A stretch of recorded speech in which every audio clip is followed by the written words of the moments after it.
ராமானுஜதயா பாத்திரம் ஞான வைராகியபூஷணம் ஸ்ரீமத்வேங்கடநாதார்யம் வந்தே வேதாந்ததேசிகம் யோ நித்யமச்யுதபதாம்புஜயுக்மருக்ம வியாமோகதஸ்ததிதராணி திருநாய மேனே அஸ்மத்குரோர்பகவதோஸ்ய தயைகசிந்தோः ராமானுஜஸ்ய சரணோ சரணம் பிரபத்யே. தேராளும் வாளரக்கண் தென்னிலங்கை வெஞ்சமத்துப் பொன்றி வீழ போராளும் சிலையதனால் பொருகணைகள் போக்குவித்தாய் என்று நாளும் தாராளும் வரைமார்பன் தன் சேர எம்பெருமான் உம்பராளும் பேராளன் பேரோதும் பெரியோரை ஒரு காலும் பிரிகிலேனே. 108 திவதேச வைபவங்கள்ல சோழ நாட்டு திருப்பதிகளில் ஒன்றான திருச்சேரை என்கிற திவதேசத்தினுடைய வைபவத்தை அனுபவித்துக் கொண்டு வருகிறோம்.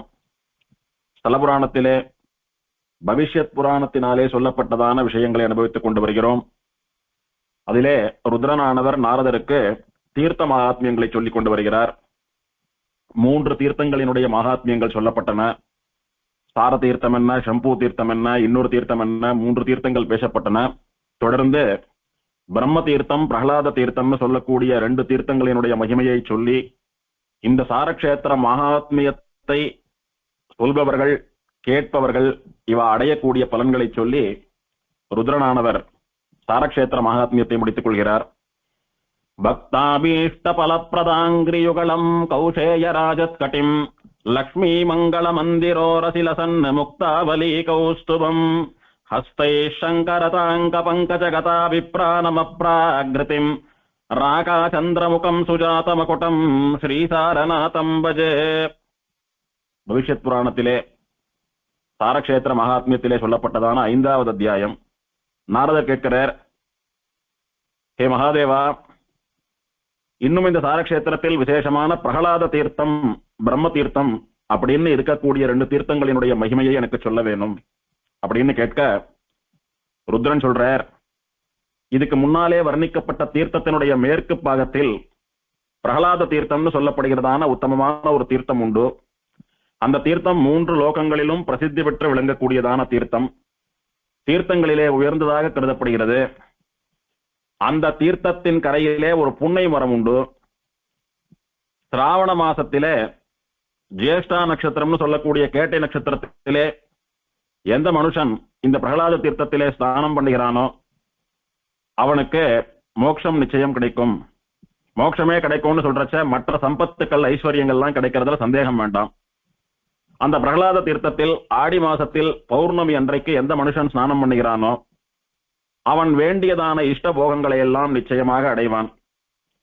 எவன் ஒருத்தன் வாழ்க்கையிலே வசந்த ஸ்தானத்திலிருந்து விதிவசத்தினாலே கீழே நழுவியவனா வாழ்ந்து கெட்டவனா இருக்கானோ, எவன் ஒருத்தன் வேதாத்தியனம் பண்ணின பிராமணாலையும் பகவானையும் பாகவதர்களையும் பழித்து கொண்ட பிரம்மத்வேஷியோ, அவள்லாம் கூட இந்த தீர்த்தத்துல ஸ்நானம் பண்றதுனால அவளுடைய பாவம் போய் இழந்த செல்வத்தை, இழந்த வசந்த அந்தஸ்தை எல்லாம் திரும்ப பெற்று பிரளய காலம் வரைக்கும் சொர்க்கத்திலே சந்தோஷமாக வாழ்வார்கள். தன்னுடைய தகப்பனார், தன் உடன் பிறந்தானுடைய பாரியார், விதவை, ரஜஸ்வலாஸ்ரீகள் இவளையெல்லாம் எவன் ரொம்ப சிரமப்படுத்தினானோ அந்த மாதிரியான மகாபாவிகளும் கூட இந்த தீர்த்தத்தினாலே சுத்தமடைகிறான். தகாத உறவு வைத்துக் கொண்ட மகாபாவிகளும் கூட இந்த தீர்த்த ஸ்நானத்தினாலே பரிசுத்தாளாரா. எவன் ஒருத்தன் பிறன் மனையை விரும்புகிறானோ, எவன் ஒருத்தன் வேஷம் போட்டு கபட நாடகமாடி வாழ்கிறானோ, எந்த பிராமணன் சந்தியாவந்தனத்தை பண்ணாமல் கைவிட்டானோ, எவன் வஞ்சக புத்தியோடு கூட பிறர் வாழ்க்கையிலே விளையாடுகிறானோ, எவன் பகவானை ஆராதிக்காமல் சாப்பிடுகிறானோ, எவன் ஸ்ராத்தம் தர்ப்பணம் முதலான பித்ரு கர்மாக்களை பண்ணாமல் விட்டுவிட்டானோ அவெல்லாம் கூட பிரகலாத தீர்த்தத்திலே தீர்த்தமாடுறபடினாலே அந்த தோஷங்கள் பாவங்கள் எல்லாம் போய் திரும்பி வாழ்கிறார்கள். முன்பு காசி பட்டணத்திலே பிராமணர்களிலே ரிஷிகன் அப்படின்னு ஒருத்தன் இருந்தான். அவன் பெரிய பாபாத்மா, துராத்மா. அவன் எந்த ஆச்சாரியர்களிடத்திலே வித்யை பயின்றானோ அவர்களையே அதிகாரம் பண்ணக்கூடிய அளவுக்கு அகங்காரம் பிடித்தவன். ஹுங்காரம் பண்ணுவான். அப்படின்னு ஆச்சாரியால பார்த்து, இவன் வந்தாவா எழுந்து நிக்கணும், இவன் சொன்னாவா பாடம் நடத்தணும், இவன் சொன்னாவா நிறுத்திடணும், அவ ஆச்சாரியால் இவன் சிஷ்யன்றதை மறந்து இவன் சொல்றதை அவ கேட்கணும்னு சொல்லக்கூடிய அளவுக்கு ஒரு துராத்மாவா பாபிஷனா இருந்துட்டு இருந்தான். அப்படி இவனை மதிக்கல, சொல்றது கேட்கலன்னா அவளை என்ன வேணாலும் பண்ணுவான். அந்த மாதிரியான ஒரு மகா பாபி. அவன் எப்போதும் ஆச்சாரியர்களை குலை நடுங்கும்படியாக ஒரு பயத்திலேயே வச்சுருந்தான். அப்பேற்பட்ட ஹுங்கார பாபம், அதாவது ஆச்சாரியர்களிடத்திலே பணிவா பேசணும், அதிர்ந்து பேசக்கூடாது, அவளுக்கு ஒரு அதிர்ச்சி ஏற்படும்படியா நடந்துக்க கூடாது, ரொம்ப வினயமா இருக்கணும். அப்படி இருக்கிறச்ச இந்த அதிகார தோரணையில ஹுங்காரம் பண்ணி மிரட்டுறச்ச அவ மிரண்டு போனாலான்னா அதுக்கு அந்த சிஷ்யன் பிசாசா போவான் அப்படின்னு தர்மசாஸ்திரம் பலன் சொல்லி இருக்கிறது. அதனால ஆச்சாரியாலையெல்லாம் பல முறை அப்படி அதட்டினபடினாலே அந்த பாவத்தினாலே அவன் பிசாசா இருக்கக்கூடிய நிலைக்கு போயிட்டான். அப்படி பிசாசாக மாறி ஆகாரம் இல்லாமல், தீர்த்தம் சாப்பிட முடியாமல், ஆகாரம் இருக்கும் சாப்பிட முடியாது, கண்ணெதிர்க்க யாரான ஏதான வச்சிருப்பா எடுத்து சாப்பிட முடியாது, எங்க பாரு தீர்த்தம் இருக்கும் எடுத்து பருக முடியாது. அதுதான் பிசாசினுடையதான வாழ்க்கை. பிசாசுன்னு சொன்னா இந்த படங்கள் எல்லாம் காட்டுறாப்புல எல்லாரையும் மிரட்டிண்டு நடந்துட்டே இருக்கிற தலையில இருந்து எடுத்து சாப்பிடுறது, எதை வேணாலும் மாயமா வைக்கிறது, எல்லாத்தையும் மறைச்சு மறைச்சு தான் அபகரிக்கிறது, அந்த மாதிரி விசேஷமான சக்திகள்லாம் பிசாசுகள்லாம் கிடையாது. இந்த படங்கள்ல ஏதோ வேடிக்கைக்காக காட்டுறான் அந்த மாதிரி. ஆனா இந்த பிசாசம்னு சொல்லக்கூடியது கண்ணெதிர்க்க ஆகாரம் இருந்தாலும் எடுத்து சாப்பிட முடியாது, தால கண்ணெதிர்க்க தீர்த்தம் போனாலும் எடுத்து சாப்பிட முடியாது. அப்படி பசி தாகங்கள் வயத்தை போட்டு அப்படி படுத்தும். இவன் இருக்கிற யாரையெல்லாம் எப்படியெல்லாம் படுத்தி துடிக்க செய்து அதனால இந்த பிசாச ஜென்மத்தை அடைந்தானோ அவாப்பட்டதான அந்த பதட்டம் தவிப்பு இது எல்லாத்தையும் கூட இவன் பிசாச தசையிலே அனுபவிக்க வேண்டும் என்பதாக அவனுடைய நிலை இருக்கிறபடினாலே அப்படியே இந்த பூலோகம் எல்லாம் சுத்திண்டு வந்தான். இவனுக்கு ஒரே விமோசனம் என்னன்னா, எங்காவது இவனுக்கு சாப விமோசனம் ஏற்பட்டு அந்த பிசாச ஜன்மா போய் முந்திய நிலையை இவன் அடைய வேண்டும். அப்போதான் இவனுக்கு பசியடங்கும், தாகம் தீரும், இவனால நிம்மதியா வாழ முடியும். அது வரைக்கும் துடித்து கொண்டேதான் இருப்பான். அப்படியே சிரமப்பட்டு கால் போன போக்குல இந்த பூமி அப்படியே சுத்திண்டு வந்தான்.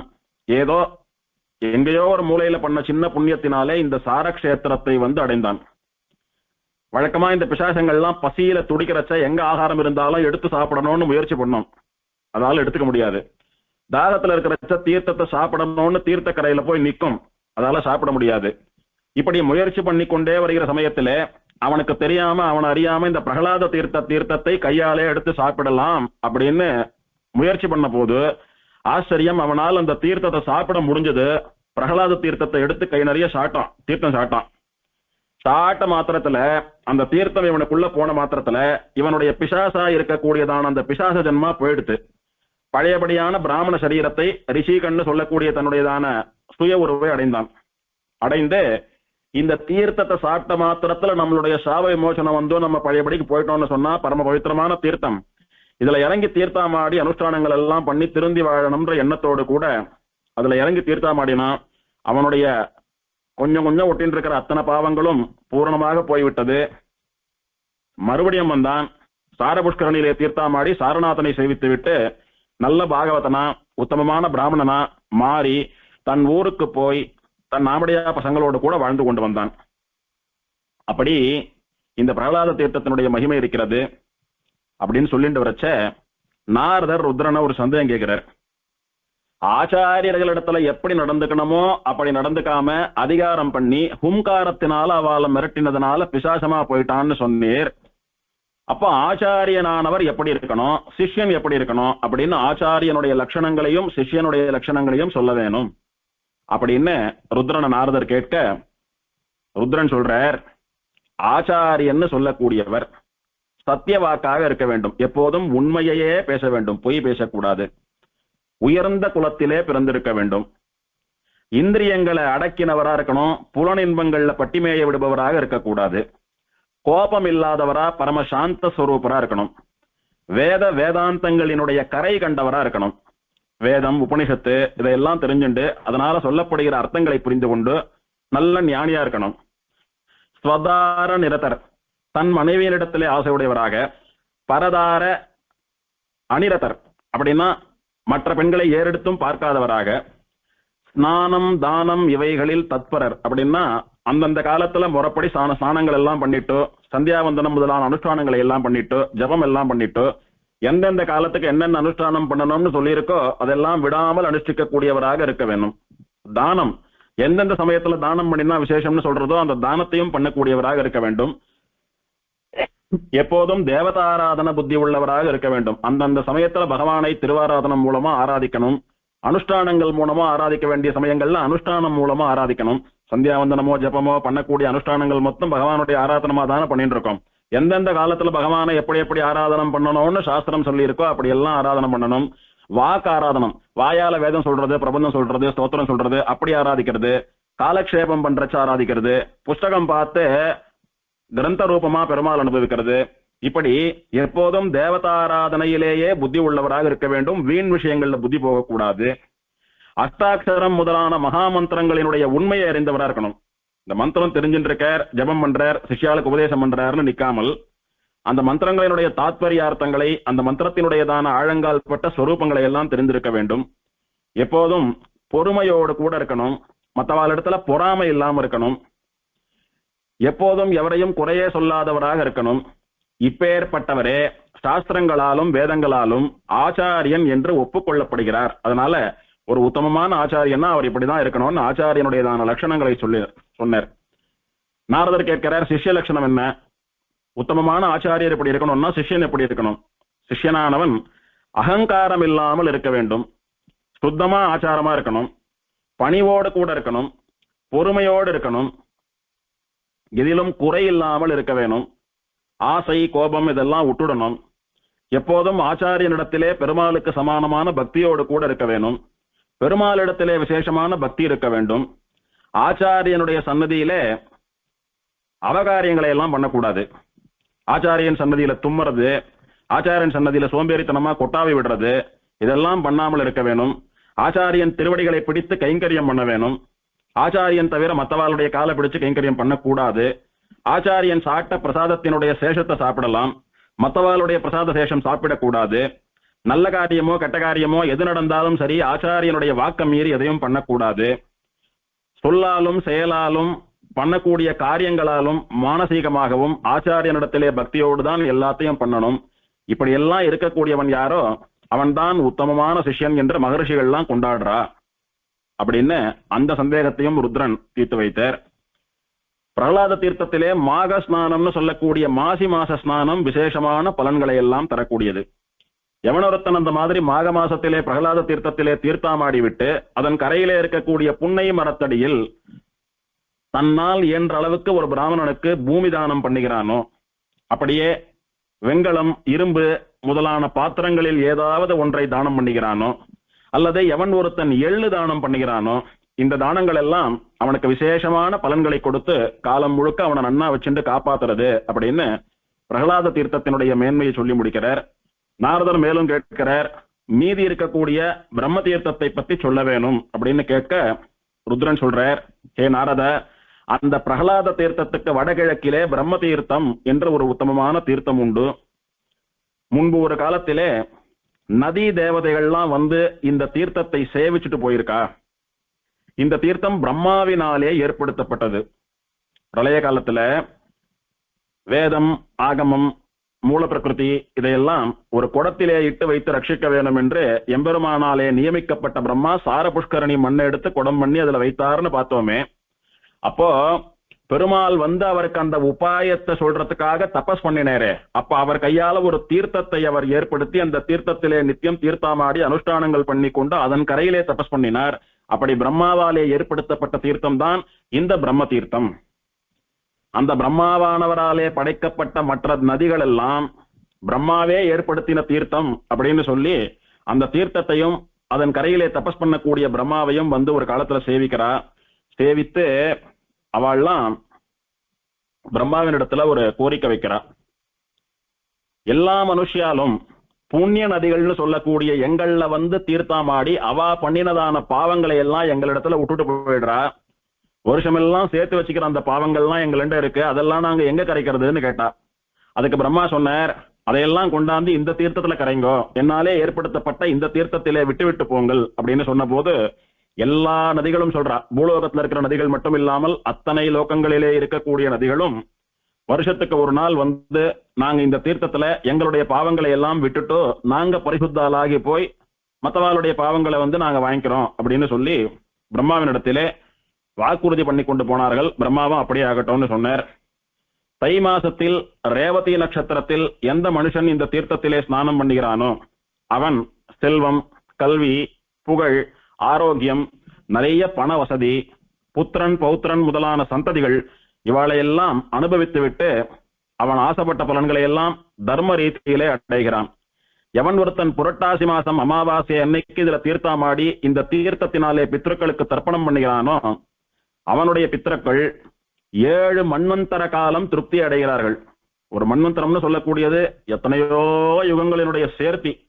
அப்படி 7 மன்வந்தர காலங்கள் இவன் பண்ற அந்த ஒரு ஜல தர்ப்பணத்தினால அவனுடைய பித்ருக்கள் எல்லாம் திருப்தி அடைகிறான்னு சொல்றார். எவன் ஒருத்தன் இதராளுக்கு அடிமை தொழில் பண்ணுகிறானோ, எவன் ஒருத்தன் நாடகமாடி வாழ்கிறானோ அவளுடைய பாவம் எல்லாம் கூட இதுல தீர்த்தமாடுறதுனால போறது. பரநிந்தையுடன் பிரதிதினம் பரான்னம் சாப்பிடவன் பாப்பியாக கருதப்படுகிறான். அவனும் இந்த தீர்த்த ஸ்நானத்தினால சுத்தமாயிடுவான். பரநிந்தை அப்படின்னா மத்தவால வெச்சுண்டே இருக்கிறது, மத்தவால தூஷிச்சுண்டே குறை சொல்லிண்டே இருக்கிறது, அதுவே ஒரு பாவம். அதோடு கூட பரான்னம் சாப்பிடுறது, அதாவது யாரோ சாதம் போடுறா, அவ சாப்பிட்ட அவளையே வெய்யறது. யாரோ அன்னதானம் கொடுத்துட்டு போனா அதை வாங்கினா சாப்பிட்டான், இதுல என்ன உப்பே இல்ல, இதுல என்ன உரப்பே இல்ல, இது என்ன இப்படி கொடுத்துருக்கானே, இவன் என்ன இருப்பானா, இவன் என்ன மனுஷன் அப்படின்னு எல்லாம் பர நிந்தை பண்ணிட்டு வெஸ்ட் சாட்டானா. மத்தவால தோஷம் சொல்றது ஒரு தனி பாவம். இப்படி சாப்பிடுற வஸ்துவ அவளிடத்துல இருந்து வாங்கி சாப்பிட்டு நன்றி கெட்டு போறது நன்றி கெட்ட பாவம்னு சொல்லக்கூடியது 2வது பாவம். தானம் கொடுத்தவாலேயே வெய்யறதுன்னு சொல்லக்கூடியது 3வது பாவம்.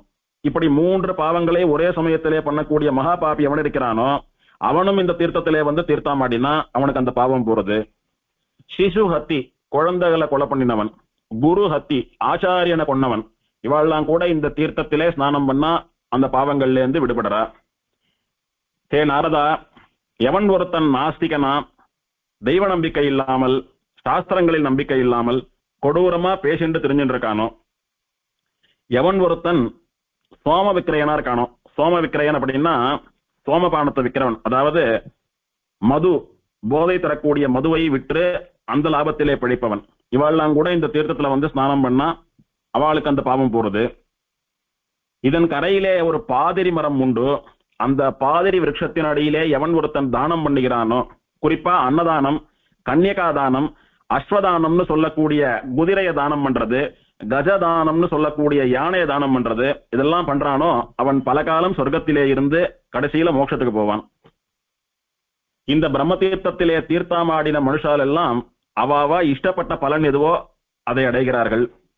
காவேரி, துங்கபத்ரா, தாமிரபரணி, கிருஷ்ணா, வேணி, கோதாவரி, கங்கை, சரஸ்வதி, சோனபத்ரா, ரேவாநதி, நர்மதை, இது முதலான ஜம்பு தீபத்திலே இருக்கக்கூடிய நதிகள், கலிங்கா, ரேவகா, பத்ரா, அனந்தா, தாம்ரை, கௌஷிகி முதலான பிளக்ஷத்வீபத்திலே இருக்கக்கூடிய நதிகள், குமாரி, கோமதி, மாலினி, ஹ்லாதினி, காத்யாயனி, வாமணி முதலான சாகத்வீபத்திலே இருக்கக்கூடிய நதிகள் அப்படின்னு 3 தீபத்துல இருக்கக்கூடிய நதிகளும் பிரம்மாவினிடத்துல ஒரு வார்த்தை சொல்றா.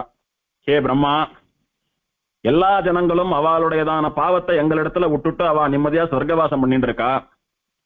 எங்களுடைய பாவங்களை எல்லாம் அவ எங்களிடத்துல விட்டுட்டு போன பாவங்களை எல்லாம் நாங்க வருஷத்துக்கு ஒரு முறை மாசி மாசத்திலே மாக மாசத்திலே வந்து இந்த பிரம்ம தீர்த்தத்திலே ஸ்நானம் பண்ணி எங்க பாவத்தெல்லாம் எங்க கரைச்சிட்டு போயிடுறோம் அப்படின்னு சொல்றா. பிரம்மாவும் அப்படியே ஆக கடவுதுன்னு சொல்றார். அதன்படி இன்றும் வருஷா வருஷம் மாசி மாசத்துல வந்து எல்லா நதி தேவதைகளும் தங்களுடைய பாவங்களை இந்த பிரம்ம தீர்த்தத்திலே அலம்பி கொண்டு போகிறார்கள். அதனால அந்த மாசத்துல நாம தீர்த்தமாடுறச்ச நதிகளுடைய பாவங்களே போகும்போது நம்முடைய பாவமும் சுலபமா போயிடுறது அப்படின்னு ருத்ரன் சொல்றார். எல்லாத்துக்கும் மேல யமதர்மராஜன் ஒரு முறை இந்த கஷேத்திரத்துக்கு வந்தானாம். வந்து அவனுடைய தூதர்கள், யம தூதர்களை எல்லாம் கிட்ட கூட்டு, ஏ கிங்கரர்களே, எனக்கு கைங்கரியம் பண்றவாளே, இந்த மகா புண்ணியமான சாரக்ஷேத்திரம் தேவர்களாலே பூஜிக்கப்பட்டது, பிரம்மா முதலானவர்களாலேயும் பூஜிக்கப்பட்டது.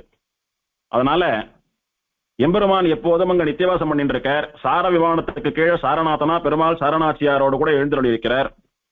இது என்னுடைய கஷேத்திரம். இங்க வந்து சார புஷ்கரணியில தீர்த்தமாடி என்ன சேவிக்கிறவாளுக்கெல்லாம் நான் மோட்சம் தரேன்னு பெருமாள் காவிரிக்கு வரம் கொடுத்து விட்டு அந்த வரத்தை அனுதினமும் நிறைவேற்றுபவராக சார விமானத்தின் நிழலிலே இன்றும் நின்று கொண்டிருக்கிறார். அதனால இது பெருமாளுடையதான ராஜ்யம். இது கிட்டத்தட்ட ஸ்ரீவைகுண்டத்துக்கு துல்லியமான இடம். இங்க தெரிந்தோ தெரியாமலோ ஒருத்தன் ஒரு முறை வந்து தீர்த்த சம்பந்தத்தோட கஷேத்திர சம்பந்தத்தோட பெருமாளை சேவிச்சிட்டாலே அவனுடைய பாவங்கள்லாம் போறது. இதுக்கு முன்னாடி எல்லாம் கூட இங்க மகா பாப்பிகள்லாம் பிராணன் போன போது யமதூதர்களான உங்களை துரத்தி விட்டு விஷ்ணு தூதா வந்து அவளை வைகுண்டத்துக்கு அழிச்சுட்டு போனதை எல்லாம் நீங்க மறக்காதங்க.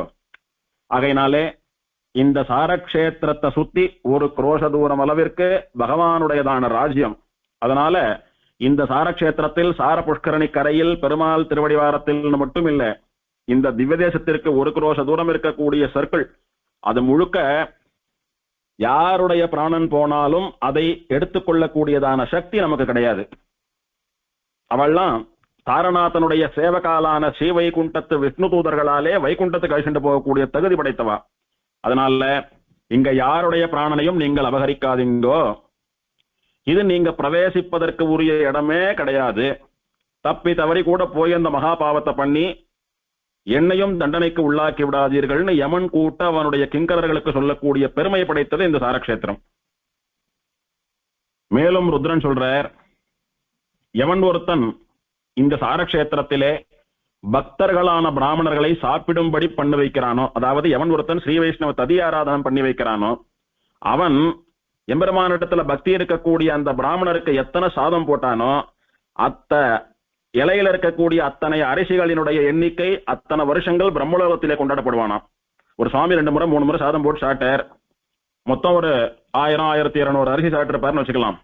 1200 வருஷங்கள் பிரம்மலோகத்திலே கொண்டாடப்பட்டு அப்புறம் வைகுண்டம் போவானாம். வைகுண்டம்னு சொல்லக்கூடியது எப்படியும் கிடைக்க போறது. அதுக்கு முன்னால பிரம்மலோகத்துல 1200 வருஷங்கள் இவன் ஆராதிக்கப்படுவது. ஆராதனம்னு யார் பண்றது? சின்னவா பெரியவாளுக்கு பண்ணுவா, சாமான்யமா இருக்கிறவா தேவர்களுக்கு தெய்வங்களுக்கு பண்ணுவா. பிரம்மலோகத்துல இருக்கக்கூடியவர்களால இவன் ஆராதனம் பண்ணிக்கிறான். ஒரு 1200 வருஷம்னா எவ்வளவு பெரிய பலன் அது. அதன் பிறகு இவன் வைகுண்டத்துக்கு போய் அங்க மோட்சமும் அடைகிறான். அதனால அவ சாட்ட அத்தனை அரிசிக்கு அத்தனை வருஷம் பிரம்மலோக பலன் இவனுக்கு. அதனால சாரக்ஷேத்திரத்திலே ஸ்ரீ வைஷ்ணவ பிராமண ததியாராதனம்னு சொல்லக்கூடியது அத்தனை உத்தமமான பலனை தரக்கூடியது. நாமளும் யதாசக்தி அந்த ததியாராதனையில் அன்வைக்கலாம். உற்சவ காலங்கள்ல ஸ்ரீ வைஷ்ணவ ததியாராதனங்கள் நடக்கிறது உண்டு. நம்மளால முடிஞ்ச திரவியத்தையோ அரிசி பருப்பு முதலான வஸ்துக்களையோ வாங்கி கொடுத்தோமானா அது பாகவத ஆராதனமாகவும் ஆகிறது. எவன் ஒருத்தன் இந்த சாரக்ஷேத்திரத்திலே நித்தியவாசம் பண்ணக்கூடிய, குடும்பத்தோடு நித்தியவாசம் பண்ணக்கூடிய ஒரு ஏழை பிராமணனுக்கு அவன் பொழப்புக்காக விளை நிலங்கள், விவசாய நிலங்களை தானம் பண்ணி, பயிரோடு கூட தானம் பண்ணணும். விவசாய நிலங்கள் பயிர் அப்படி நன்னா விளைஞ்சிருக்கு, அறுவடைக்கு தயாரா இருக்கு. அந்த சமயத்துல வயத்துக்கு வழி இல்லாமல் பிழைப்பில்லாமல் இருக்கக்கூடிய ஏழை பிராமணன் சாரக்ஷேத்திரத்திலேயே நித்தியவாசம் பண்ணக்கூடியவனா இருக்கணும் குடும்பத்தோட. அவனுக்கு தானம் பண்ணான்னா அவன் சாகத்வீபத்திலே ராஜவம்சத்திலே பிறந்து ராஜாவாகி இஷ்டபோகங்களை எல்லாம் அனுபவித்து யோகிகளினுடைய குலத்திலே பிறந்து வேத வேதாந்தங்களிலே கரை கண்ட ஞானியாகி அந்த அனுபவத்தினாலே பரபிரம்மத்தினுடைய லோகமான வைகுண்டத்தை அடைகிறான். முதல்ல ராஜவம்சத்துல பிறந்து ராஜாவா இருந்து எல்லா பலன்களையும் அனுபவிக்கிறது. அடுத்தது யோகிகளினுடைய வம்சத்திலே பிறந்து வேத வேதாந்த சாஸ்திரங்கள்ல கரை காணுவது. அதனுடைய பலனா அடுத்தது பரம்பதத்தை அடையிறதுன்னு சொல்லக்கூடியதான 3 விதமான பலன்களும் அவனுக்கு ஏற்படுகிறது. சொல்லிண்டே போகலாம்.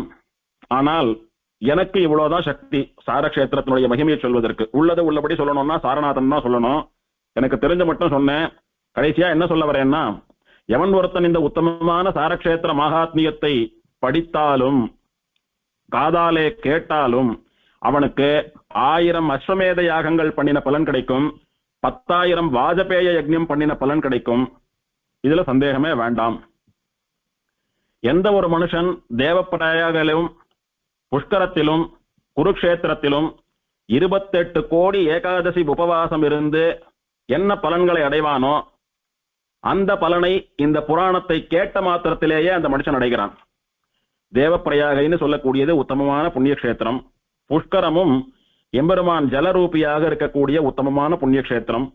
குருக்ஷேத்திரம் எம்பெருமான் கீதாச்சாரியனா அவதாரம் பண்ணி பகவத்கீதையை சரமஸ்லோகத்தை உபதேசம் பண்ணின புண்ணிய பூமி. இந்த 3 இடங்கள்லையும் 28 கோடி ஏகாதசிகள் ஒருத்தன் உபவாசம் இருந்தானா என்ன பலன் ஏற்படுமோ அந்த பலன் இந்த சாரக்ஷேத்திர மகாத்மியத்தை காதுல கேட்கறதுனால ஏற்படுறது. 10,000 பசுக்களை தானம் பண்ணினா என்ன பலனோ அந்த பலன் சாரக்ஷேத்திர மகாத்மியத்தை காதுல கேட்கிற மாத்திரத்துல ஏற்படுறது. எவன் 1000 பிராமணர்களை பூமி தானம் பண்ணி சந்தோஷப்படுத்துகிறானோ அவனுக்கு ஏற்படக்கூடிய பலன் சாரநாதனுடைய புகழை பாடுவதினால், சாரநாதன் விஷயமான ஸ்தோத்திரங்களையும் பிரபந்தங்களையும் பாடுவதினால் ஒருத்தனுக்கு ஏற்படுகிறது. சாரநாதனை ஸ்தோத்திரம் பண்ணினால் 1000 பசுக்களை தானம் பண்ணினால் ஏற்படக்கூடிய பலனை ஒருத்தன் அடைகிறான். அதனால சாரநாதன் விஷயமான பாசுரங்களையும் ஸ்தோத்திரங்களையும் சேவிக்கிறது நமக்கு அந்த பலனை கொடுக்கும். எவனொருத்தன் சாரநாதன் எம்பெருமானுடைய சரித்திரத்தை வைபவத்தை படிக்கிறானோ கேட்கிறானோ அவன் எதையெல்லாம் விரும்புகிறானோ அதெல்லாம் சாரநாதனுடைய அனுகிரகத்தினாலே அடைகிறான். அதாவது எவனுக்கு குழந்தை செல்வம் வேண்டுமோ அவனுக்கு சாரநாதன் அனுகிரகத்தாலே குழந்தை உற்பத்தியாகும். எவனுக்கு செல்வம் வேண்டுமோ அவனுக்கு சாரநாயகியினுடைய அனுகிரகத்தினாலே செல்வம் உண்டாகும். எவன் பணம் பொருள் சொத்து சுகம் என்று ராஜாவை போல வாழ விரும்புகிறானோ அவன் ராஜ்யத்தை அடைகிறான். எவன் பிராத்த காலத்தில் எழுந்து இந்த சாரக்ஷேத்திர மகாத்மியம் பூராவையும் மனப்பாடம் படிக்கிறானோ அவனுக்கு இந்த வாழ்க்கையில் தேவையான பலன்கள் எல்லாம் ஏற்பட்டு கடைசியில் ஸ்ரீவைகுண்டத்தில் மோட்சமும் கூட அவனுக்கு பலனாக கிடைக்கிறது. இந்த புராணம் லோகக்ஷேமகரம். இந்த புராணம்னு ஒண்ணு இருக்கிறதுனால, இந்த புராணத்தை எங்கோ யாரோ ஒருத்தர் வாசிக்கிறதுனால உலகத்திற்கு க்ஷேமம் ஏற்படுகிறது. தேவதைகள் என்ன, இந்திரன் என்ன, இவெல்லாம் கூட இந்த க்ஷேத்திரத்தினுடைய பெருமையை நித்தியம் சிந்தனை பண்ணிட்டு இருக்கா. எப்பேற்பட்ட க்ஷேத்திரம் இதுன்னு இந்த க்ஷேத்திரத்தினுடைய பெருமையை அவளுக்குள்ள பேசி புகழ்ந்து கொண்டிருக்கிறார்கள். அப்பேற்பட்ட இந்த க்ஷேத்திரத்தை சேவிக்கிறவாளுக்கு, இந்த க்ஷேத்திர மகாத்மியத்தை கேட்கிறவர்களுக்கு தீர்க்க ஆயுசும் நல்ல ஆரோக்கியமும் கிடைக்கும். அவளுடைய பயம் எல்லாம் அவளை விட்டு விலகி போயிடும். எப்போதும் அவர்கள் பாகவதர்களாலே விரும்பப்படுபவர்களாக இருப்பார்கள், பகவானுக்கும் பிரியமானவர்கள் அப்படின்னு சொல்லி ருத்ரன் நாரதருக்கு சாரக்ஷேத்திர மகாத்மியத்தை உபதேசம் பண்ணி முடித்தார். இதோட சாரக்ஷேத்திர மகாத்மியம் ஸ்தலபுராணம் முடிஞ்சு போயிடுத்து. இப்படி ஸ்தலபுராணத்துல யாருக்கு என்னவெல்லாம் இல்லையோ அவர்கள்லாம் இங்க வந்து தீர்த்தாமாடி பெருமாளை சேவித்தா அந்த பலன்களை அடையலாம்னு சொல்லியிருக்கிறபடினாலே ஸ்ரீ வைஷ்ணவர்கள் மட்டுமல்ல, சனாதன தர்மத்தை சேர்ந்தவர்கள் மட்டுமல்ல, வெளி மனுஷாலும் கூட இந்த கோவிலுக்கு வந்து தீர்த்தாமாடி பெருமாளை சேவித்து பலனடைந்திருக்கிறார்கள்னு வரலாறு சொல்றது. ஒரு இஸ்லாமியர், மாவடி பல்லம் பாபா சாஹேப்னு பேர் அவருக்கு. அவர் இந்த ஸ்தலபுராணத்தை யாரோ சொல்ல கேட்டுட்டு நம்பிக்கையோடு கூட வந்து சார புஷ்கரணியிலே தீர்த்தாமாடி சாரநாதனை சேவித்து பெரிய பணக்காரன். இந்த சாரக்ஷேத்திரத்துல வசிக்கக்கூடிய ஸ்ரீ வைஷ்ணவ பிராமணாளுக்கு பூமி தானம் எல்லாம் பண்ணி அவளை சேவிச்சிருக்கான். இப்படி சாரநாதனை சேவித்தபடியினாலும் சாரநாதன் அடியார்களான பாகவதர்களை சேவித்து அவளுக்கு தானம் பண்ணினபடியினாலும் பகவத் அனுகிரகத்தாலும் பாகவத அனுகிரகத்தாலும் சார புஷ்கரணி தீர்த்த மகாத்மியத்தினாலும் சாரநாதன் அனுகிரகத்தாலும் அவனுக்கு ஆச்சரியமான புத்திர சந்ததி ஏற்பட்டு அந்த பிள்ளையும் இவனைப் போலவே நல்ல மனசோடு கூட தார்மிகனா இருந்து வாழ்ந்து மறைந்தான் அப்படின்னு அதுக்கு கல்வெட்டு சாட்சி இன்னைக்கும் உண்டு. இப்படி வேற்று மதத்தவர்களும் கூட வந்து சேவித்திருக்கிறார்கள், எம்பெருமானாலே பலன் பெற்றிருக்கிறார்கள் சொல்லக்கூடியது இந்த க்ஷேத்திரத்தினுடையதான பிரபாவம். கோயில் அமைப்புன்னு பார்த்தால் ரொம்ப ஆச்சரியமா சார புஷ்கரணி கரையிலே பெரிய ராஜகோபுரத்தோடு கூட கம்பீரமாக இருக்கக்கூடிய பெரிய விஸ்தாரமான சன்னதி, சுமார் 380 அடி நீளம், 234 அடி அகலம், அவ்வளோ பெரியதான சன்னதி. நிறைய பிராகாரங்கள் உண்டு. கிழக்க பார்த்தாப்புல 90 அடி உசரமான ராஜகோபுரம். கோவிலுக்கு வாசல்ல சார புஷ்கரணி, நல்ல விஸ்தாரமா பெரிய புஷ்கரணி. இந்த சார புஷ்கரணியினுடைய மேற்கு கரையிலே பிரம்மா, காவேரி, காவேரி மடியில சாரநாதன் குழந்தையா, இவாளுக்கெல்லாம் சன்னதி உண்டு. அனுமார் சன்னதி உண்டு. புஷ்கரணியில தீர்த்தாமாடி காவிரியினுடைய மடியில் இருக்கிற பெருமாளை எல்லாம் சேவிச்சுட்டு ராஜகோபுரத்தை சேவிச்சுட்டு உள்ள நுழைஞ்சோமானா துவஜஸ்தம்ப பிராகாரத்தை பிரதட்சிணம் பண்ணிட்டு உள்ள போய் சேவிச்சோமானா ஸ்ரீனிவாச பெருமாளுக்கு ஒரு சன்னதி, ஆழ்வார்கள் சன்னதி, நம்மாழ்வார் சன்னதி, ராமானுஜர் சன்னதி, கூரத்தாழ்வான் சன்னதி, ருக்மிணி சத்யபாமாவோடு கூட சேவை சாதிக்கக்கூடிய அதிரூப சுந்தரனான ராஜகோபாலன், வனவாச ராமர். இந்த வனவாச ராமரை நன்னா உத்து சேவிக்கணும். பெருமாளுடைய இளைய பெருமாளுடைய தலையில ஜடாமுடியெல்லாம் நன்னா தெரியும். 14 வருஷ காலங்கள் பெருமாளுக்கு தலைக்கு எண்ணெயெல்லாம் போட்டு பராமரிச்சு அதெல்லாம் பண்ணிக்கிறதுக்கு முடியலையோன்னு வனவாசத்தின் போது. அதனால குகனாலே கங்கையை கடத்தப்பட்ட ராமன் குகனுடைய படகுல ஏறிண்டு கங்கையை கடந்து போறான். அதுக்கு மேல வனவாசம் பண்ற சமயத்துல ஒரு மரத்தினுடைய பாலை எடுத்து பெருமாள் அப்படி தலையை முடிஞ்சுக்கிறார். அதுல இருந்து அப்படி தலையானது தடை விழுந்தது போல ஆகிவிடுகிறது. அப்புறம் வனவாசம் எல்லாம் முடிச்சுட்டு வந்து திரும்ப பட்டாபிஷேகம் பண்ணிக்கிறச்சுதான் தலை சீராருது. அதனால வனவாசத்திலே தலை ஜடாமுடியோட தான் பெருமாள் தெரியறாருன்னு சொல்றா. அந்த ஜடாமுடியானது அந்த விக்கிரகத்துல அப்படியே தெரியறது. எப்பயாவது அந்த பெருமாளுக்கு திருமஞ்சனம் நடக்கிற சமயத்துல பெருமாளுடைய பின்பக்கத்தை சேவிக்கலாம். நெட்ல தேடி பாத்தீங்கன்னா கிடைக்கிறது. பெருமாளுடைய பின்பக்கத்தை சேவிக்கிறச்ச பெருமாளுடைய தலைமுடி அந்த கேசம் எல்லாம் அப்படியே ஜடஜடையா அப்படியே சுருளா பெருமாளுடைய பின்கழுத்து வரைக்கும் தொங்கிட்டு இருக்கிறத சேவிக்க முடியாது. முன்னால பார்த்தாலும் தலையில சட விழுந்தவாளுக்கு முடி அப்படியே ஒரு மாதிரி ஒன்னா கோர்வையா திரளா தூக்கிண்டு நிற்கும். அதையும் நல்லா பார்க்கலாம். அப்படி ஆச்சரியமா வனவாசத்துல பெருமாள் எப்படி இருந்தாரோ தத்ரூபமா அந்த பெருமாள் அப்படியே பிரதிஷ்டை பண்ணினது போல ஆச்சரியமான ராமர் இவர். அவரையும் சேவிக்கணும். நிருசிம்மன் இருக்கார். இப்படி ஆழ்வார் ஆச்சாரியாலாம் ரொம்ப விலட்சணமா சேவை சாதிக்கக்கூடியதான சன்னதி. அவள்லாம் ஸ்ரீவைகுண்டத்துல இருக்கிறது போல ஒரு கொளிப்படி போன்ற அமைப்பிலே தர்பார் மாதிரி உட்கார்ந்து இருக்க ஆச்சரியமா. அவளை எல்லாம் அவசியம் சேவிக்க வேண்டியது. இவாளோடு கூட கர்ப்பகிரகத்திலே சாரநாதன் ஆச்சரியமா மார்க்கண்டேய மகர்ஷியாலும் காவிரியாலும் சேவிக்கப்பட்டவராக சங்க சக்கரங்களையும் கதையையும் ஏந்தி கொண்டு வலது கை அபயஹஸ்தத்திலே தாமரை புஷ்பத்தையும் இடுக்கிக் கொண்டு ஸ்ரீவைகுண்டநாதன் போலே நின்ற திருக்கோலத்தில் சேவை சாதிக்கிறார். உற்சவனான எம்பெருமான் 5 நாச்சியார்களோட கூட சாரநாதன் என்கிற பெயரிலே சேவை சாதிக்கிறான். இவாளை எல்லாம் சேவித்துக் கொள்ள வேண்டியது. இங்கே உற்சவம்னு பார்த்தால் தைப்பூசம் பிரம்மோற்சவம் 10 நாள் விசேஷமா நடக்கிறது. தை மாசம் புஷ்ய நட்சத்திரம்னு சொல்லக்கூடிய பூசம் பௌர்ணமி ரெண்டும் சேர்ற நாள்ல பெருமாளுக்கு திருத்தேர் உற்சவம். இந்த திருத்தேர்னு சொல்லக்கூடியது 9ஆம் நாள் உற்சவம். 9ஆம் நாள் தைப்பூசம் வர மாதிரியா பெருமாளுக்கு திருத்தேர் உற்சவம் ஆகி அந்த தைப்பூசம் தன்னைக்கு ராத்திரி சார புஷ்கரணியிலே பெருமாளுக்கு தீர்த்தவாரியாருது. தை மாசம் புஷ்ய நட்சத்திரம் பௌர்ணமி திதி வியாழக்கிழமை கூடின இந்த நன்னாள்ல தான் காவிரிக்கு எம்பெருமான் இங்கே குழந்தையாக சேவை சாதித்தான். ஆகையினாலே பெருமாளுடைய அவதார தினமாக இந்த தைப்புஷ்யம் கருதப்படுகிறது. அதனால அன்னைக்கு பெருமாள் ஸ்ரீதேவி பூமி தேவி நீலாதேவி இவாளோடு கூட முதல்ல இந்த கஷேத்திரத்துல சார புஷ்கரணிக்கரையிலே காவிரிக்கு தவழ்ந்து வந்த குழந்தை திருக்கோலத்திலே சேவை சாதித்த அந்த மாமதலை பிரான்னு சொல்லக்கூடிய குழந்தை பெருமாள். ஆக இவ 5 பேரும் திருத்தேர்ல பவனி வரா. அன்னைக்கு திருத்தேர்ல சேவிச்சோமானா ஸ்ரீ பூமி நீலாதேவிகளோட சாரநாதனும் இந்த மாமதலை பிரான் கண்ணனும் நமக்கு சேவை சாதிக்கிறார். திருத்தேராகி அன்னைக்கு ராத்திரி இவாளுக்கு சார புஷ்கரணியிலே உத்தமமான தீர்த்தவாரி.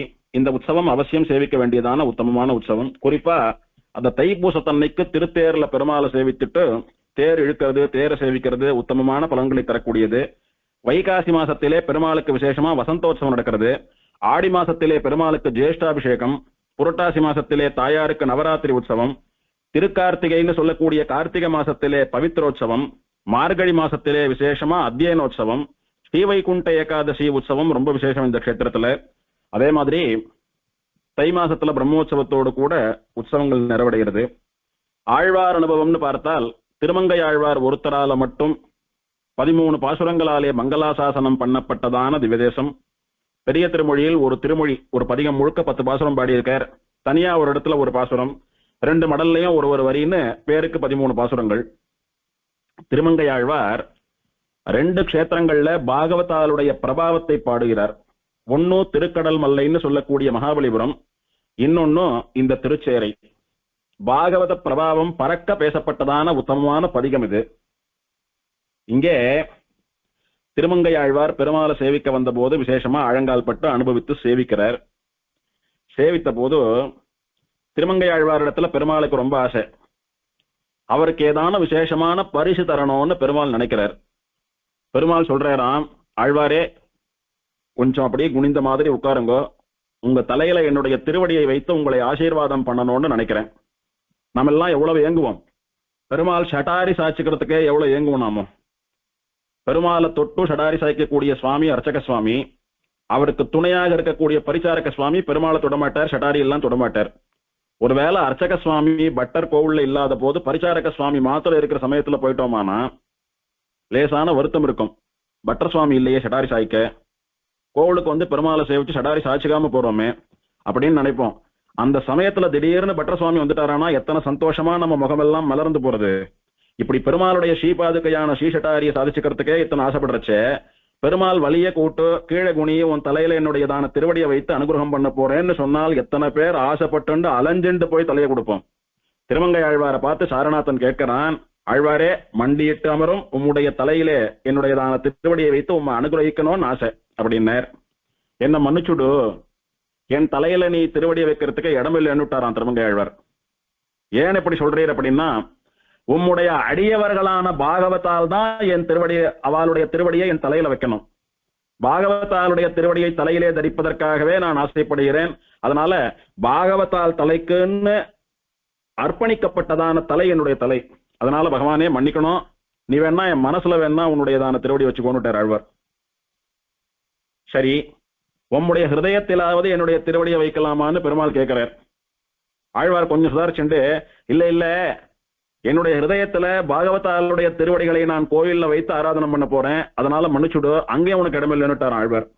இதெல்லாம் ஆழ்வாருடையதான பாசுரத்திலிருந்து ஏற்படக்கூடியதான அனுபவங்கள். இப்போ ஸ்ரீ வைஷ்ணவத்துவ பூர்த்தின்னு சொல்லக்கூடியது எதுன்னா, பகவானை சேவிக்கிறதோட நிக்காம பகவானுடைய அடியவர்களான பாகவதாலையும் சேவிப்பது. பாகவதாலை பகவானுக்கு சமானமான பக்தியோட கூட சேவிக்கிறது தான் ஸ்ரீ வைஷ்ணவ பூர்த்தி, ஸ்ரீ வைஷ்ணவ லட்சணம். இப்படி ஸ்ரீ வைஷ்ணவத்தினுடைய சாரமாக இருக்கக்கூடிய பகவானுக்கு சமானமா பாகவதாலையும் சேவிக்கணும் அப்படின்னு சொல்லக்கூடியதான சாரம் பிரகாசிக்கிற கஷேத்திரமானபடியினாலே இது சாரக்ஷேத்திரம் அப்படின்னு நம்ம பூர்வர்கள் அனுபவிக்கிறது உண்டு. ஆச்சரியமா பாகவத பிரபாவம் பேசப்பட்டதான பதிகம். முதல் பாட்டுல, கண்சோர வெங்குருதி வந்திழிய வெந்தழல் போல் கூந்தலாலை மண்சேர முளையுண்ட மாமதலாய் வானவர் தம் கோவே என்று கிருஷ்ணாவதாரத்தினுடைய பெருமையை சொல்றார். பூதனைன்னு சொல்லக்கூடியவள் யசோத பிராட்டியாட்டமா வேஷமிட்டு இந்த கண்ணன் சொல்லக்கூடிய குழந்தைக்கு பால் போட்டலாம்னு வந்த போது, அவள் மார்பிலே பாலை உறிஞ்சுவது போலே அவர்களுடைய உயிரை உறிஞ்சு அவளை மண்ணோடு மண்ணாக்கியவனாம் கண்ணன். அவள் மண் சேர முளையுண்ட மாமதலாய். குழந்தைகள் எதற்காக முளையுண்ணும்? தாயாரிடத்துல எதுக்கு குழந்தை பால் இருந்துருது? பசியாறுவதற்காக பால் இருந்துகிறது.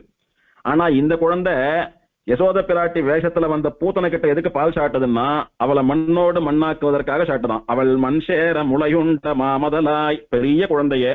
அது என்ன பெரிய குழந்தைன்னா, பிரம்மருத்ராதிகளுக்கெல்லாம் பெரியவனான குழந்தை. வானவரதம் கோவே, தேவாதி ராஜா தேவாதி தேவா என்று இந்த லோகத்திலே இருக்கக்கூடிய அத்தனை தேவதைகளும் ரிஷிகளும் எல்லாரும் பணிந்து சேவிக்கக்கூடிய எம்பெருமானாம் இவன். அப்பேற்பட்டவன் எங்க இருக்கான்னா, செல்வத்தன் சேர எம்பெருமான்.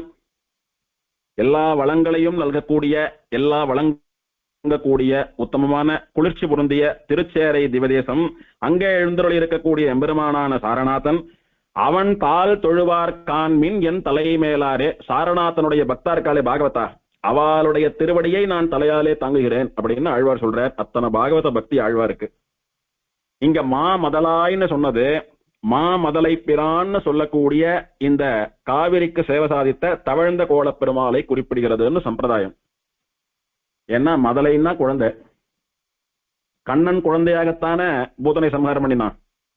அதே மாதிரி குழந்தையாக முட்டி போட்டுண்டு அப்படியே 4 காலில் தவழ்ந்துண்டே வந்துதான் சாரபுஷ்கரணி கரையில காவிரிக்கு பெருமாள் சேவை கொடுத்தார். அதனால கண்ணநாட்டமா தவழ்ந்துண்டு வந்து சேவை கொடுத்த குழந்தையானபடினால இவனுக்கு மாமதலை பிரான் அப்படின்னு பேரு. மதலை குழந்தை.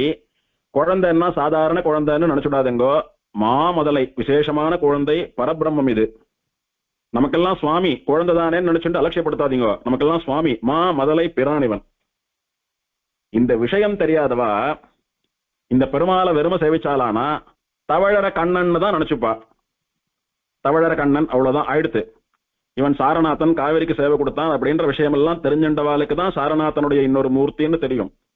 பார்க்காதவா கண்ணன்னே சொல்லிடுவா.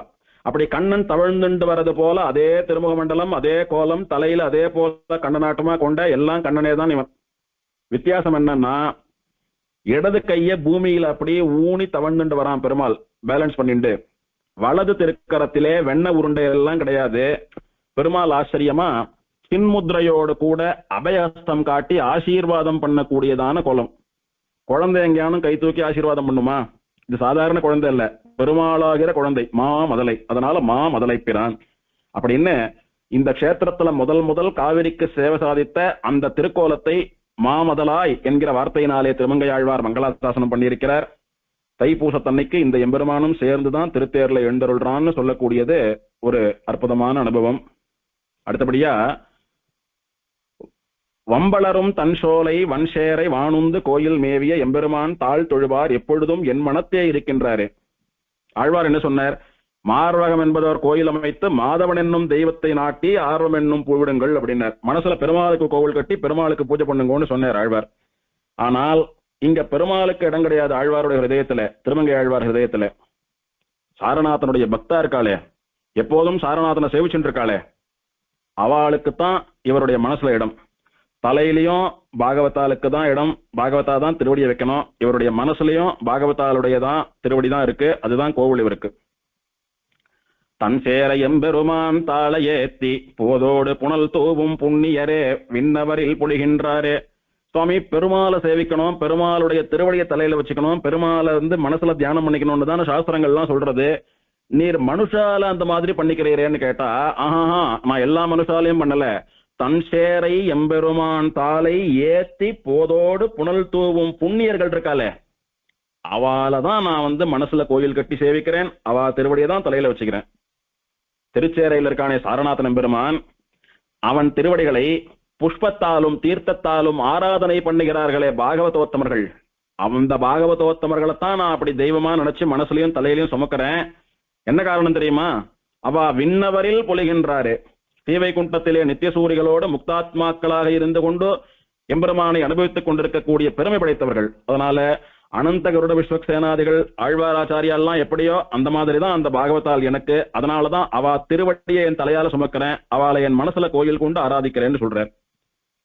தன் சேரை எம்பெருமான் பேராளன் பேரோதும் பெரியோரை ஒரு காலும் பிரிகிலேனே. எப்போதும் திருச்சேரை சாரநாதன் என்று சொல்லிக் கொண்டிருக்கும் பாகவதர்களை நான் பிரியவே மாட்டேன். அப்படின்னா என்ன? எப்போதும் பாகவதாலுடைய சம்சேஷத்திலே பாகவதாலுடைய இருந்துருப்பேன். நம்ம சம்பிரதாய பத்திரிகைகள்லாம் பாத்தீங்களானா, ஆச்சாரியர்கள் கடிதம் எழுதுற போதெல்லாம் பாத்தீங்களானா, பாகவதால குறித்து அட்ரஸ் பண்ணுகிற போது பேராளன் பேரோதும் பெரியோர்கள் போட்டு ஒரு ஆச்சரிய குறி எக்ஸ்கிளமேட்டரி மார்க் போட்டுட்டு அதுக்கப்புறம் தான் பேச ஆரம்பிப்பா, எழுத ஆரம்பிப்பா. பேராளன் பேரோதும் பெரியோர்கள் அப்படின்னா எப்போதும் பகவானுடைய திருநாமத்தை சொல்லிக் கொண்டிருக்கக்கூடிய ஸ்ரீ வைஷ்ணவ பாகவதோத்தமர்களே அப்படின்னு சம்போதனம். லெட்டர்லாம் எழுதுறச்ச சார், மேடம், அம்மா, ஐயான்னு எழுதுற மொழியோ, அந்த மாதிரி பாகவதாலுக்கு எழுதுறச்ச இப்படிதான் எழுதுறது. இதுல இருந்து என்ன தெரிகிறது? எப்போதும் பெருமாள் திருநாமத்தை சொல்லிக் கொண்டிருப்பதுதான் பாகவதர்களுக்கு ஏற்றம். அப்பேற்பட்டவர்களை அவ எப்படி பெருமாளை பிரியாம இருக்காளோ அந்த மாதிரி நான் அவளை பிரியாம இருப்பேன். அது என்னுடையதான பாகவத பக்தின்னு ஆழ்வார் காட்டுறாருங்க. ஆக இந்த கடிதம் எழுதக்கூடிய பத்திரிகையில எழுதக்கூடியதான இந்த உசந்த பதம் இடம்பெற்றிருக்கிற பாசுரம் இந்த பாசுரம். தன் சேர எம்பெருமான் தாளை நாளும் சிந்திப்பார்க்கு எண்ணுள்ளம் தேனூரி எப்பொழுதும் தித்திக்குமே. எப்போதும் சாரநாதனையே சேவித்துக் கொண்டு ஆராதனை பண்ணிட்டு இருக்கிறாளே, அவளை நினைச்சா என் மனசுல அப்படி தேனாட்டமா தித்திக்கிறதுன்னு சொல்றார் ஆழ்வார். இவருக்கு ராமாயணம், கிருஷ்ணனுடைய சரித்திரம், பாகவதம் இதெல்லாம் இனிக்கல. பாகவதாலுடைய பிரபாவத்தை நினைக்கிற போது மனசுல அப்படியே தேன் பாயிருது இவருக்கு. வன் சேர எம்பெருமான் அடியார் தம்மை கண்டேனுக்கு இது காணீர் என் நெஞ்சும் கண்ணினையும் கலிக்குமாறே. ஆழ்வாரே, எதை பார்த்தா உங்க ரெண்டு கண்களுக்கும் குளிர்ச்சி? எதை சேவித்தீங்களானா உங்க மனசு நிறையோன்னு கேட்டா, என் கண்களுக்கு எது குளிர்ச்சின்னா பெருமாள் சேவை இல்ல, திருச்சேர சாரநாதனுடைய அடியார்கள் இருக்காளே பாகவதால், அவளை சேவிக்கிறச்சதான் என் ரெண்டு கண்ணு படைத்த பயனை நான் அடைகிறேன், ரெண்டு கண்ணும் குளிர்ந்து போறது எனக்குன்னு பாகவத சேவையை விரும்புகிறார் ஆழ்வார். தன் சேர எம்பெருமான் திருவடியை சிந்தித்தேற்கு என் ஐயறிவும் கொண்டானார்க்கு ஆளானார்க்கு ஆளாம் என் அன்புதானே. என்னுடைய அன்பினாலே நான் யாருக்கு அடிமையா இருந்து கைங்கரியம் பண்ண விரும்புறேன்னா எம்பெருமானுடைய பக்தர்களான பாகவதாலுக்கு அன்பு செலுத்தி அவளுக்கே பணிந்து கைங்கரியம் பண்ண விரும்புகிறேன். இப்படி சொல்லிண்டே வரீங்களே, இந்த சாரநாதனுடைய பெருமைதான் என்ன, இந்த சாரக்ஷேத்திரத்தினுடைய பெருமைதான் என்ன, இந்த பாகவதாலுடைய பெருமைதான் என்ன, குறிப்பா பாகவதாலுக்கு இவ்வளவு ஏற்றம் கொடுக்கிறீர்களே அவளுடைய பெருமை எல்லாம் மொத்தமா சொல்லுங்க அப்படின்னா ஒரு பாட்டுல சொல்றார். உண்ணாத வெங்கூற்றம், யமன் பிடிக்க மாட்டான் நம்மள. யமன் தன்னுடைய பாசகயத்தை போட்டு நம்மள தரதரான்னு நரகத்துக்கு இழுத்துன்னு போக மாட்டான். ஓவாது பாவங்கள் சேரா, தொடர்ந்து பாவம் சேர்ந்துட்டே இருக்காது நமக்கு, நம்ம அக்கௌண்ட்ல பாவம் ஏறிண்டே போகாது. மேலை விண்ணோரும் மண்ணோரும் வந்திரைஞ்சும், தேவர்கள் இந்த பூமியில இருக்கக்கூடியவா எல்லாரும் நம்மள சேவிப்பா, இவர் பாகவதர், இவர் ஸ்ரீ வைஷ்ணவர் சுவாமின்னு நம்மளை பார்த்து கையை கூப்புவா. மென்தளிர் போல் அடியினானை பண்ணார வண்டியம்பும் பைம்பொழில் சூழ் தன் சேரையம்மான் தன்னை கண்ணார கண்டுருகி கையார தொழுவாரை கருதுங்காளே. எப்போதும் இந்த திருச்சேர பெருமாளை கண்களார கண்டு சேவிக்கிறாளே, அந்த பெருமாளுடைய பேரை கேட்கறச்ச உருகி போறாளே, அந்த பெருமாளை பார்த்தா அவருடைய வடிவழகிலே உருகி போய் மனசை பறி கொடுக்கிறாளே, அப்படியே அந்த பெருமாளை பார்த்த மாத்திரத்துல தானா கை கூப்பி அந்த பெருமாள் அப்படியே தொழுது சேவிக்கிறாளே, அந்த பாகவதர்களை யமன் தீண்ட மாட்டான். பாவங்கள் அவளை சேராது. அவளை நித்தியசூரிகள் சேவிப்பா, தேவர்கள் சேவிப்பா, பூமியில் இருக்கிறவெல்லாம் சேவிப்பா. அவளுடைய சம்பந்தம் இருக்கிற நமக்கும் இதெல்லாம் நடக்கும். சாரநாதனை சேவிக்கிறபடியினால அவளுக்கு யம பயம் இல்ல, பாவங்கள் சேரல, எல்லாரும் அவளை சேவிக்கிறா. நாம அவளை சேவிச்சோமானா நமக்கு அவளுடைய சம்பந்தம், அவளுக்கு சாரநாதன் சம்பந்தம், அவ மூலமா நமக்கு சாரநாதன் சம்பந்தம் கிடைச்சுடுறது. நடுவுல ஆச்சாரியால் போல இருந்துட்டு இருக்கா, நமக்கும் சாரநாதனுக்கு நடுவுல அவா. ஆகையினாலே நமக்கு யமபயம் இல்ல, பாவம் சேராது, நம்மளே எல்லோரும் சேவிப்பா. அப்படி உத்தமமான ஒரு கதியை நாம் அடையலாம்னு சொல்றார். தன் சேர எம்பெருமான் தாலை நாளும் உள்ளத்தே வைப்பாருக்கு இது காணீர் என் உள்ளம் உருகுமாறே. இதுக்கு முன்னாடி பாட்டுல சாரநாதன் சொன்னாலே உருகிறாளே பாகவதா, அவளை நான் சேவிக்கிறேன்னு சொன்னார். இப்போ அவளுக்கு எப்படி சாரநாதன் சொன்னா மனசு உருகி போறதோ அந்த மாதிரி எனக்கு பாகவதால்னு சொன்னா மனசு அப்படியே உருகி போறது. அவளுக்கு பகவான் இடத்துல பக்தி, எனக்கு அந்த பாகவதால் இடத்துல பக்தி. பகவத் பக்தியை காட்டிலும் பாகவத பக்தியே வசந்ததுன்னு நீங்க சொல்றார் ஆழ்வார். இந்த 10 பாட்டுக்கு என்ன பலன் சொல்றார்? கலிகன்றி ஒளிமாலை கொண்டு தொண்டீர் தூமான் சேர் பொன்னடி மேல் சூட்டுமின் நும் துணை கையால் தொழுது நின்று. இந்த 10 பாசுரங்களை சொல்லி சாரநாதனுடைய திருவடிகளை பார்த்து அஞ்சலி பண்ணுங்கோ, கை கூப்புங்கோ. சாரநாதனுடைய திருவடிகள்ல ஒரு 10 புஷ்பத்தை கொண்டு போட சொல்றார். 10 புஷ்பத்தை எடுத்து சாரநாதன் திருவடிகள்ல போட்டு அவன் திருவடியை பார்த்து கைகூப்பி அஞ்சலி பண்ணுங்கன்னு சொல்றாரு. எந்த 10 புஷ்பம்? இந்த 10 பாசுரங்கள்னு சொல்லக்கூடிய புஷ்பங்கள். ஆக இந்த 10 பாசுரத்தை சொல்லி சாரநாதனுடைய திருவடியை பார்த்து கைகூப்புங்கோ, அந்த திருவடிகளில் உங்களுக்கு இடம் கிடைக்கும், உங்களுக்கு மோட்சம் கிடைக்கும் அப்படின்னு சொல்லி திருமங்கையாழ்வார் இந்த பதிகத்தை முடிக்கிறார். இன்னொரு இடத்துல வானை யாரமுதம் தந்த வல்லலை தேனை நீள்வயல் சேரையில் கண்டு போய் ஆனை வாட்டி அருளும் அமரர் தம் கோனை யாம் குடந்தை சென்று காண்டுமே அப்படின்னு திருச்சேரையில சேவித்த எம்பெருமான் சாரநாதனை நான் திருக்குடந்தையிலே அமுதனாக சேவிக்கிறேன் அப்படின்னு பல திவதேசங்களை ஒருங்கிணைத்து பாடக்கூடியவரான சுவாமி திருமங்கையாழ்வார் இங்கு திருச்சேரை சாரநாதனையும் திருக்குடந்த அமுதனையும் சேர்த்து ஒரு பாட்டுல பாடியிருக்கார்.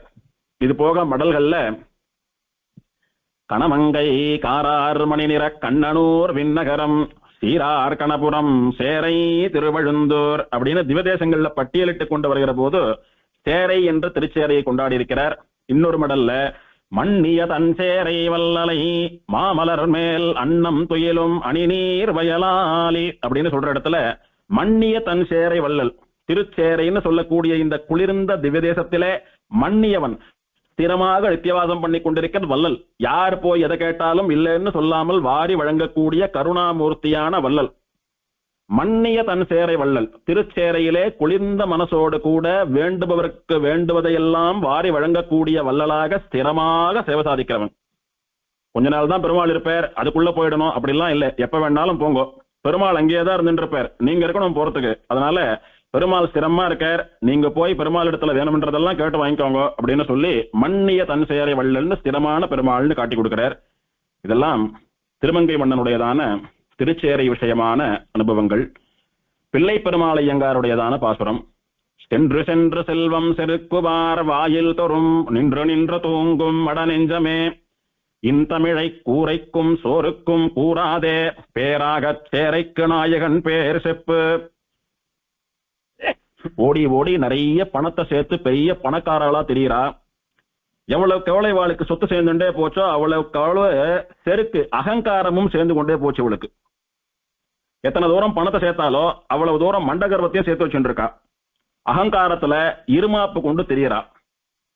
அவளுடைய வாசல்ல போய் அப்படியே நின்றுண்டு அவ ஏதானும் பிச்சையிடுவாளா அப்படின்னு அவ வாசல்ல காத்துட்டு இருந்து எப்பயானும் கதவை திறப்பாளா ஏதானும் கொடுப்பாளான்னு அங்க போய் போய் போய் போய் ரொம்ப நேரம் கால் கடுக்க நின்று அந்த டயர்ட்னஸ்ல வயிற்றுக்கு சாதம் சாப்பிட தீர்த்தம் கூட இல்லாம சோர்வடைந்து போய் அங்கேயே தூங்கக்கூடிய எத்தனையோ புலவர்களை பார்த்திருக்கேன் நான். பெரிய பணக்காரா, நிறைய பணம் வச்சுட்டு இருக்கா. அவ ஆத்து வாசல்ல போய் நாம கேட்டோமானா இந்த சுவாமி வந்திருக்காரு, இந்த புலவர் வந்திருக்காரு, இவருக்கு ஏதானும் கொடுக்கலாம் அப்படின்னு சொல்லி இறங்கி வந்து கொடுப்பா. அதை வச்சுட்டு நிம்மதியா வாழலாம்னு எத்தனை பணக்காரனாத்து வாசல்ல போய் நின்றுட்டு இருந்தேன் தெரியுமா? அவெல்லாம் பணத்தை விட அகங்காரத்தான் நிறைய ஜாஸ்தி சேர்த்து வச்சிருக்கா. என்ன ஒரு மனுஷனாவே மதிக்கல. நின்று நின்று சோர்வு ஏற்பட்டு அங்கேயே தூங்கி மயங்கி விழும்படியாக ஆயிடுத்த நிலைமை. அப்படின்னு சொல்லக்கூடிய புலவர்கள் எத்தனை பேரை நான் பார்த்திருக்கேன். நீங்க தமிழ் படிச்சது, கவிதை எழுத கத்துண்டது, பாசுரங்கள் எல்லாம் பாடக்கூடிய சக்தி உங்களுக்கு இருக்கிறது, இந்த மாதிரி அகங்காரம் புடிச்சு போய் கதவு சாத்திட்டு உள்ள உட்கார்ந்து இருக்கிற மனுஷனை பாடுறதுக்காகவா? இல்ல இல்ல மனசே, இவாளாட்டமா நீ அவன் வாசல்ல எல்லாம் போய் அவனெல்லாம் பாடணும், ஏதாவது பணம் கொடுப்பான்னு அவன் பின்னாடி போய் நிக்காது. இன் தமிழை, உத்தமமான இனிய தமிழ் மொழியை, ஆழ்வார்கள் எம்பெருமானை ஸ்தோத்திரம் பண்ணின அந்த இனிய தமிழ் பாஷையை இந்த மாதிரி கேவலம் கூரைக்கும் சோற்றுக்கும் கூறாதே. அவனை போய் பாடினார், ரெண்டு வேஷ்டி கொடுப்பான், ரெண்டு புடவை கொடுப்பான், சோத்துக்காகும் அப்படின்னு கேவலம் துணிக்கும் சோத்துக்கும் வைத்த பிழைப்புக்கும் பாடாதே. பெருமாளை ஆழ்வார்கள் வாழ்த்திய மொழி, அந்த உத்தமமான மொழியை திமிரு பிடிச்சவன் ஒருத்தங்கிட்ட போய் அவன் கொடுக்குற கிழிஞ்சு போன புடவைக்கும் வேஷ்டிக்கும் ஊசி போன சோத்துக்கும் பாடாதே. இன்தமிழை கூரைக்கும் சோற்றுக்கும் கூறாதே பாடாதே.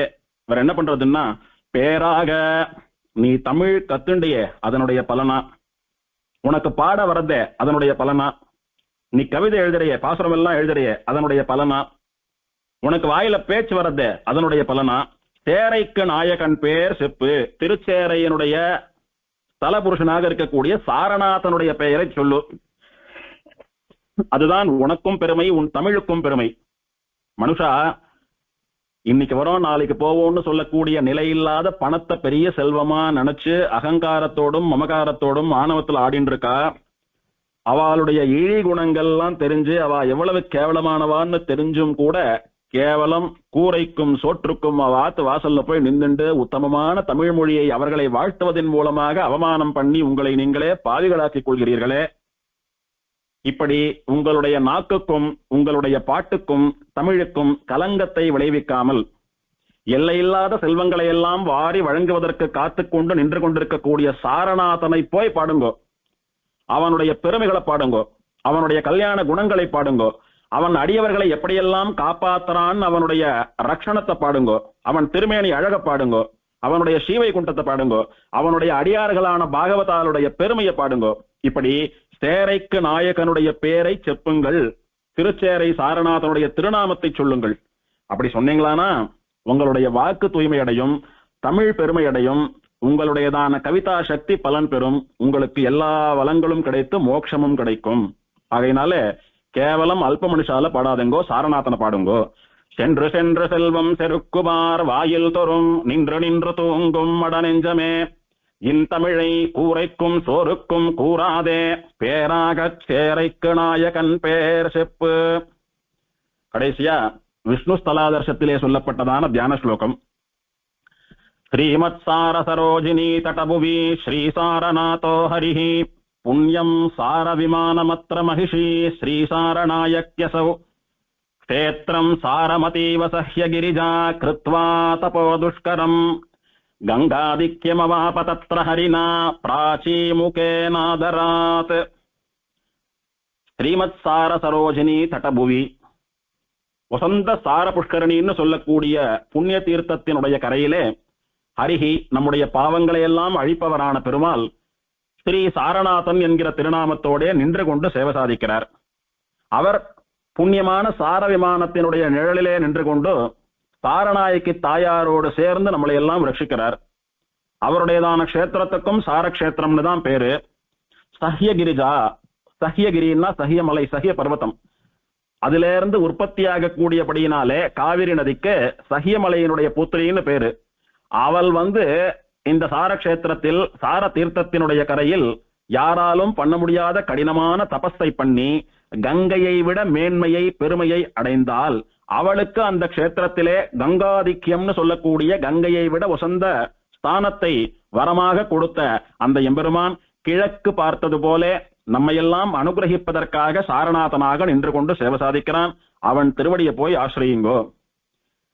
ஸ்ரீமத் சார சரோஜினி தடபுவி ஸ்ரீசாரநாதோ ஹரிஹி, புண்ணியம் சார விமானமத்ர மகிஷி ஸ்ரீசாரநாயக்யசௌ, क्षेत्रम् सारमतीव्यसह्य गिरिजा कृत्वा तपो दुष्करम् गङ्गादिक्यमवाप तत्र हरिना प्राचीमुखेनादरात् मार्कण्डेयस्य मोक्षदाय भक्ताभीष्टप्रदाय च பஞ்சலக்ஷ்மி சமேதாய ஸ்ரீ சாரநாதாய மங்களம். இந்த பெருமாள் 5 தாயார்களோட சேவை சாதிக்கிறார். பஞ்சலக்ஷ்மி சமேதம் அப்படின்னு சொல்றோம்.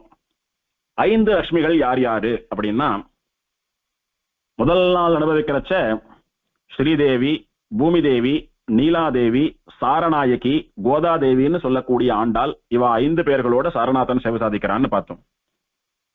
இந்த சேர்த்தியும் உண்டு. திருவாடிப்பூரம் முதலான நாள்கள்ல ஆண்டாளோடு கூட பெருமாள் சேர்த்து சேவை சாதிக்கிறச்ச இப்படி சேவை சாதிக்கிறது உண்டு. ஆண்டாள் அவதாரம் இப்போதுதானே, கலியுகத்துல தானே ஆண்டாளுடைய திரு அவதாரம். கலியுகத்திலே ஆண்டாள் அவதாரம் பண்ணி எம்பெருமானை கல்யாணம் பண்ணி கொண்ட பிறகுதானே எல்லா திவதேசங்கள்லயும் ஆண்டாளானவள் ஆராதிக்கப்பட்டால், மகிழ்ச்சிகள்ல தாயார்கள்ல ஒருத்தியா கொண்டாடப்பட்டு தனி சன்னதியில ஆராதிக்கப்படுறா. இந்த எம்பெருமான் எப்பவோ தோன்றின பெருமாள் ஆச்சு. அப்போ அந்த பஞ்சலட்சுமிகள் யாருன்னு சொன்னால், பெருமாள் பக்கத்துல, பெருமாளுக்கு வலது பக்கத்துல இருக்கக்கூடிய ஸ்ரீதேவி, பெருமாளுக்கு இடது பக்கத்துல இருக்கக்கூடிய பூமி தேவி, நீலாதேவி, சாரநாயகின்னு சொல்லக்கூடிய தனி கோயில் நாச்சியார், 4 தாயார் ஆயிருக்கா. 5வது லட்சுமி யாருன்னா, பெருமாளுடைய திருமார்பிலே இருக்கக்கூடிய வக்ஷஸ்தல மகாலட்சுமி. அதனால இந்த எம்பெருமான ஸ்தோத்திரம் பண்றச்ச ஸ்ரீமதே ஸ்ரீ பூமி நீலா வக்ஷஸ்தல மகாலட்சுமி சாரநாயிகா சமேத சாரநாத பரபிரம்மணே நமகான்னு சொல்லி முடிக்கிறதும் உண்டு. ஆண்டாள் காலத்துக்கு முன்னாலேயே பெருமாள் பஞ்சலட்சுமி சமேதனாதான் இங்கே எழுந்தருளிருக்கிறான். சாரபுஷ்கரணி கரையிலே காவிரிக்கு சேவை சாதித்த பெருமாள் முதல்ல தவழற குழந்தையா சேவை சாதித்தான். இந்த கோலத்தை மறைத்துக் கொண்டு உன்னுடைய நிஜஸ்வரூபத்தை காட்டுன்னு சொன்ன போது கருடாரூடனா பஞ்ச ஆயுதங்களை ஏந்தி கொண்டு பஞ்சலட்சுமிகளோடு சேவை சாதித்தானே. அதிலே 4 லட்சுமிகள் ஸ்ரீ பூமி நீலா சாரநாயகின்னு பக்கத்துல நிக்கிறா. ஒரு லட்சுமி எம்பெருமானுடைய வக்ஷஸ்தலத்திலே திருமார்பிலே விளங்குகிறாள். இப்படி 5 லட்சுமிகளோடு கூட சேவை சாதிக்கிற பெருமாள். இந்த எம்பெருமான் மார்க்கண்டேயருக்கு மோட்சத்தை அனுகிரகித்தவன், பக்தர்களுக்கெல்லாம் வேண்டிய வரங்களை எல்லாம் கொடுப்பவன், 5 தாயார்களோட சேர்த்து நம்மளை காப்பாற்றக்கூடியதான விரதத்தை ஏற்றுக்கொண்டிருக்கிறவன். இந்த எம்பெருமானுடைய அனுகிரகத்தினாலே நம் எல்லோருக்கும் எல்லா பாவங்களும் போய் எல்லா நன்மைகளும் கிடைத்து இந்த எம்பெருமானுடைய திருவடி வாரங்களும் பிராப்தமாக வேணும் என்பதாக பிரார்த்தித்துக் கொண்டு அமைகிறேன். இதோட திருச்சேர திவ்யதேச வைபவம் முடிஞ்சு போயிடுத்து. ஸ்ரீமதே ஸ்ரீ பூமி நீலா வக்ஷஸ்தல மகாலட்சுமி சாரணாயிகா கோதாதேவி சமேத சாரநாத பரபிரம்மனே நமஹ. திருமங்கையாழ்வார் திருவடிகளே சரணம். சீரார் தூப்புள் திருவேங்கடமுடையான் திருவடிகளே சரணம்.